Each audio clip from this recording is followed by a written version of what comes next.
Hello again, and welcome to Finding Sanctuary. This is a series of discussions between Buddhist renunciate women about the Therīgāthā, which are poems composed by fully enlightened nuns at the Buddha's time. I'm Ayya Vimalanyani, and with me today is Anagarika Sabbamitta again. Thank you for joining us again today. Thanks for having me again. It's great to be here. I think we can dive straight into your poem. Today's poem is about Bhadda Kundalakesa, who is the bhikkhuni disciple foremost in swift wisdom. So she's quite special, and I think it's a very interesting poem. So we can start reading it out. Okay.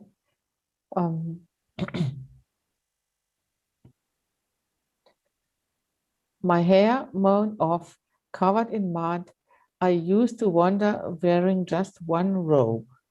I saw fault where there was none, and was blind to the actual fault. Leaving my day's meditation on Vulture's Peak Mountain, I saw the stainless Buddha at the fore of the mendicant Sangha. I bent my knee and bowed, and in his presence raised my joined palms. Come, Bhadda, he said.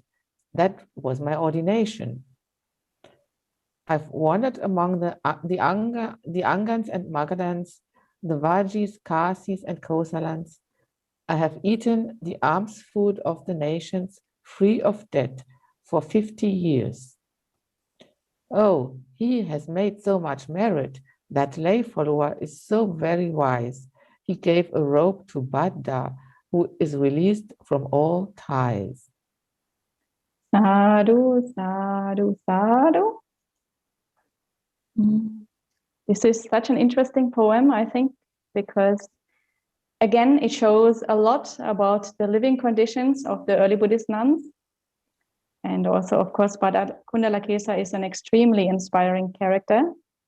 So I'm very happy that you selected this poem for today. So maybe you can share with us what inspired you about this poem. Yes, it's what you mentioned. She is such an inspiring character, and the poem shows a lot about not only about the living conditions of a Buddhist nun, but also about her biography. Also, before she became a Buddhist nun, she has been practicing asceticism before becoming a Buddhist nun. She has been a Jain practitioner. And in this respect is similar to the Buddha, who has also done Jain practice before finding the path that finally led him to awakening. Also, both the Buddha and Bhadda were still relatively young, or quite young, when they started their spiritual quest, and they had many years after awakening that they could wander around and teach. The Bhadda seems even to have survived, she lived longer than the Buddha. The Buddha was teaching for 45 years, and she wandered for 50 years after her awakening, which was obviously after the Buddha's awakening. And another very fascinating point is the procedure of her ordination. That she says the Buddha just said, "Come, Bhadda," which is a very early way of ordination that is reported for the monks, and obviously it happened also for the nuns. That was the first ordination procedure before the more elaborated ordination procedures that we have today were put into place. So she must have been ordained in the Buddha's very early time of time as a teacher and as the head of the Sangha. And again, many of the things that she does in her life, and she mentions in this poem, including this form of ordination, are just not allowed for nuns, or not supposed to be done by the now existing Vinaya rules.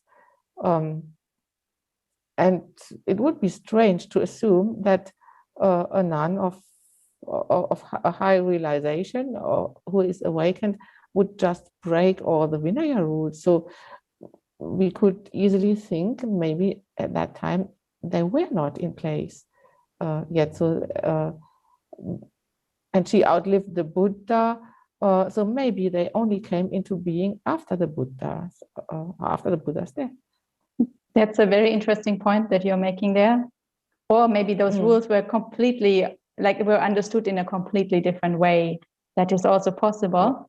Yeah, that's also possible. Yeah, but as you mentioned, that particular rule that you're talking about, the one that restricts women from being alone and kind of forces them to always be in company. It's very interesting because when we compare again the different transmission lineages of the Vinaya, and we compare the different compare that particular rule in different Vinayas, we see that there's quite a big variance. So that rule obviously wasn't well preserved and wasn't well understood. So every tradition kind of twisted it a little bit in their own way, because nobody really had a good handle on that rule and nobody really understood properly how to apply it. That's why there's a lot more variance in that particular rule than in most other rules in that category of rule, Sangha-disesa. So that rule in particular is extremely unusual when we look at the transmission lineages. But anyway, I think we can talk about the things that you mentioned. So many things, and it was so interesting and so rich. So we can unpack it a little bit and talk about it in a little more detail. So first of all, you mentioned that she was a Jain practitioner before she ordained or before she came to Buddhism. And I think that alone is quite interesting, that we see the broader environment in which the Buddhist Sangha thrived, and also especially the female practitioners, that the Buddhist female Sangha, the Bhikkhuni Sangha, wasn't actually that special or that outstanding. Other religious movements also had female Sanghas, like there was Brahminis, female Brahmin practitioners, there were the female Jains, there were the female Ajivakas called the Ajivikas, there were female wanderers that were unaffiliated, that just did their own thing. And they're actually quite frequently, maybe not frequently mentioned, but they are definitely mentioned in the early suttas of the Pali Canon. So we definitely know that they were there. Women in the Buddha's time did go forth, or even before the Buddha's time did go forth, and some of them did quite severe ascetic practices, such as the female Jains. And here, Bhadda Kundalakesa describes a few practices. The Jains had this practice that for ordination, they ripped out the hair. If you wanted to have the really hardcore ordination, you could do that. And she obviously did that. And being covered in mud, which is a practice which is thought to break, attachment to the body and attachment to cleanliness and to being beautiful and so on. So that was kind of a tough thing to do. Must have been quite smelly and unpleasant for people to be around her at that time, if you don't wash. And then wearing only one robe is also a reference to Jain practices, I think. So it's very interesting to me that there were these other female renunciate movements, because in that case, it's not that special for the Buddha to introduce a female Sangha. And as we know from elsewhere in the Sutta Pitaka, the Buddha mentions that he had a talk with Mara straight after his enlightenment. And Mara told him, you should enter Parinibbana straight away and not teach. And the Buddha said, I'm not going to do that. I'm only going to pass away into Parinibbana after I have established the Bhikkhu Sangha, the Bhikkhuni Sangha, and the two lay communities, male and female lay followers. So straight away, you know, we know from the beginning it was clear to him that there would be male and female renunciate practitioners in his tradition. So that wasn't anything special or unusual. He didn't have to be persuaded to do that. It's clear that he would be doing that from the start. Yeah. So, and then again, in the second verse, Bhadda Kundalakesa says she left her day's meditation on the Vulture Peak mountain. So clearly, again, she went into seclusion. She was on a mountain alone in nature, probably in the wilderness. Seems to have been quite common because we keep on encountering that over and over again in all the Therīgāthā poems. So I think that practice in seclusion was quite common for women in the Buddha's time. And as you mentioned, is now a major Vinaya issue. Yes.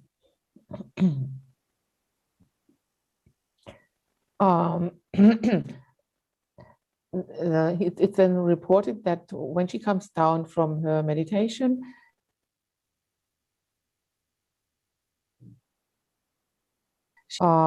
he teaches her, no, she doesn't say here that he teaches her the Dhamma, but that's implied when he ordains her. So it's enough for her to meet the Buddha once to understand, which is probably why she is called the foremost in swift wisdom or swift understanding. Yes, exactly. I mean, we have background stories about her from, you know, later texts like commentaries and so on. And they had also said that at that point she attained stream entry, and very quickly after she attained the full enlightenment. So, yeah, definitely, it must have made quite an impression on her mind, only just to see this image of the Buddha walking around, and then probably hearing only a little bit of Dhamma, because, I mean, he was standing there together with the Sangha. He wouldn't have given a full Dhamma talk, while he was just randomly standing there with her kneeling down. So I guess it must have just been a verse or something, as he has done in other occasions as well. And if you contrast the way of ordination that happens here to the way of ordination that she had gone through before with the Jains, it's a really a huge contrast. I mean, pulling out your hair with tweezers or something, and just being called "Come, Bhadda." It's so gentle and so kind, and that's something that impresses me so much about this form of ordination. I mean, later on it came out of use, but here it's still reported, and it's even more powerful with that contrast of the Jain form of ordination in the background.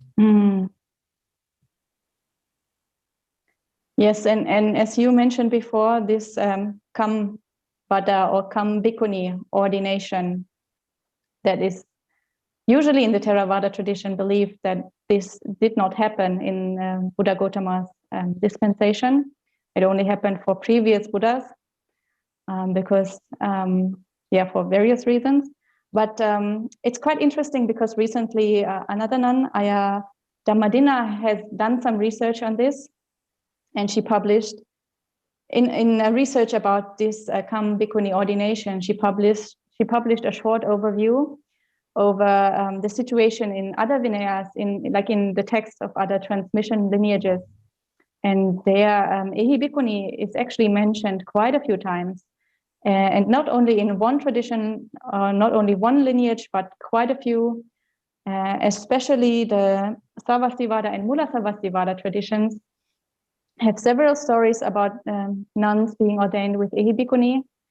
And also there was one other story of another nun. Her name is Bhadda Kapilani, and she is the wife of Mahakassapa, who was a very famous monk. Mahakassapa was the monk foremost in ascetic practices, and Bhadda Kapilani, his wife, was the nun foremost in divine eye and remembering her past life.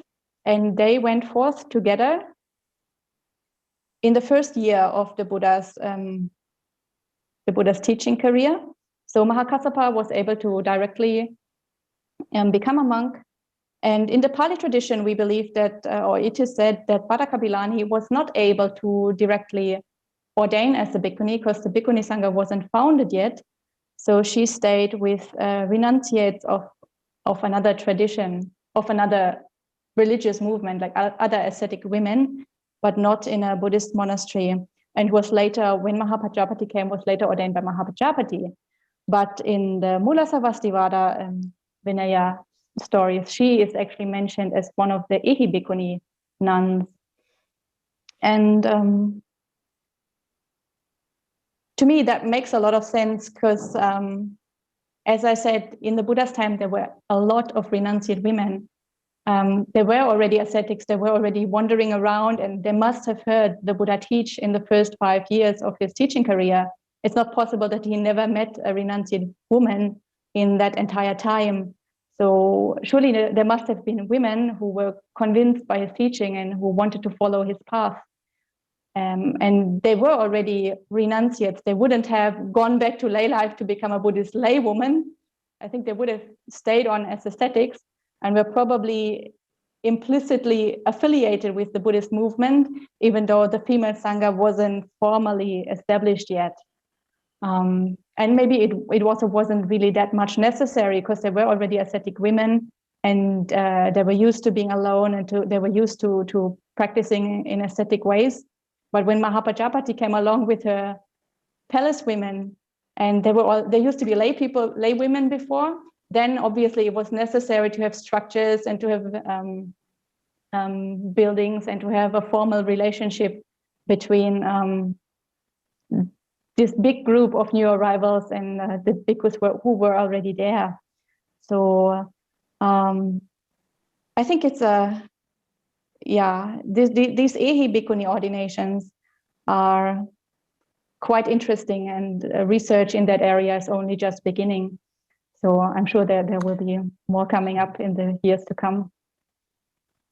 So you are doing quite a bit studying the Vinaya, because you are also translating parts of the Bhikkhuni Vinayas from different traditions. And just to clarify, the Ehi Bhikkhuni is what is said here, come Bhadda or come Bhikkhuni. It's the Pali term for that form of ordination, which happened with monks and with obviously with nuns too. Mm. Yes. So, and then in the next verse, Bhadda Kundalakesa describes more of her lifestyle after her enlightenment. She wandered all over northern India, visited many, many different countries for 50 years. And again, we see another reference for a woman wandering without any mentioned companions. And obviously she was quite independent. And also, as you mentioned, she was really young, pretty young, when she attained awakening. So, and she wanders free of debt, which means she eats, it says she eats the alms food of the nations free of debt.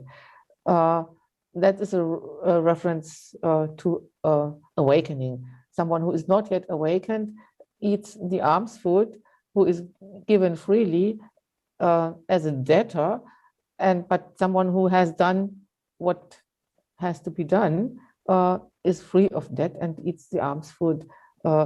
Really, they really deserve being given the alms food, and they are also what is said in other contexts. They are the field for merit that is the most fruitful for those who give this alms food. It's interesting that you mentioned this metaphor, because it does occur quite frequently in in the other poems of the Therīgāthā, and also the monks versus the Therīgāthā, and in other suttas. So this must have been really a concept that was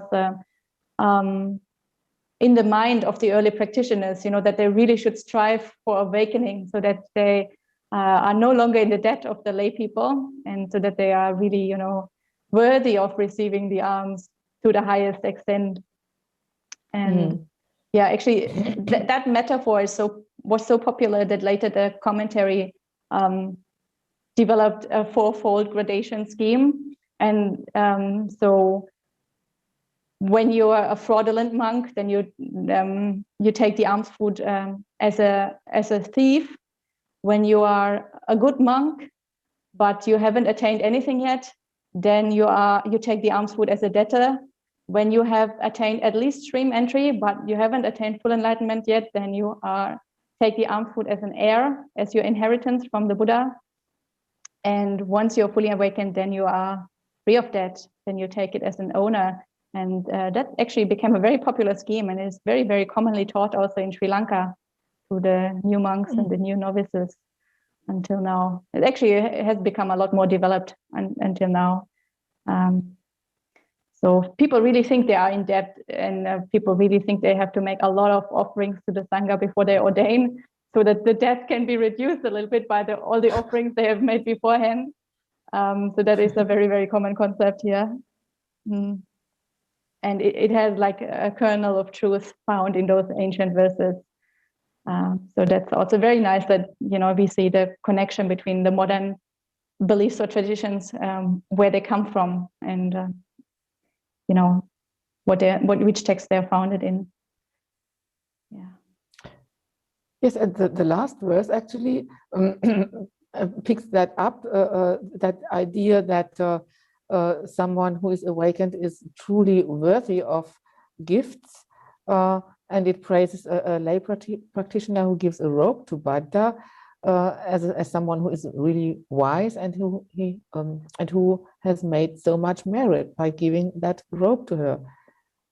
And the interesting thing is that it's explicitly mentioned that it's a male lay practitioner who gives that robe. So that means that nuns, if they were considered worthy, were also considered as someone where it's connected with a lot of merit to give donations to.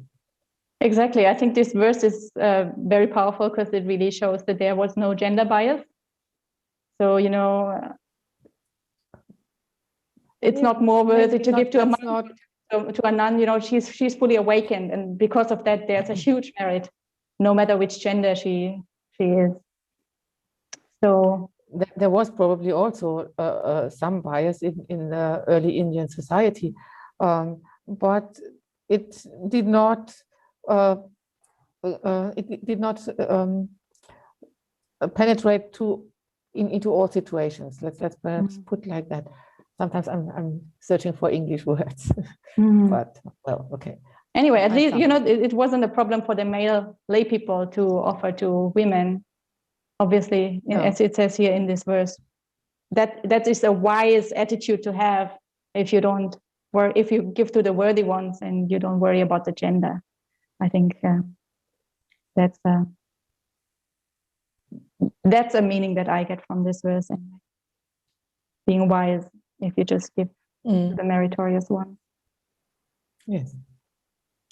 Okay, so I think this is a good place to wrap up the video. Our time is running out a little bit. So if you have any comments or questions, please leave them below in the comment section. We will answer them all in our live stream. And the next episode of Finding Sanctuary will be uploaded tomorrow.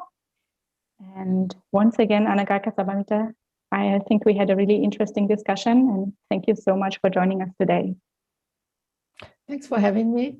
It was indeed oh my goodness, it was indeed interesting.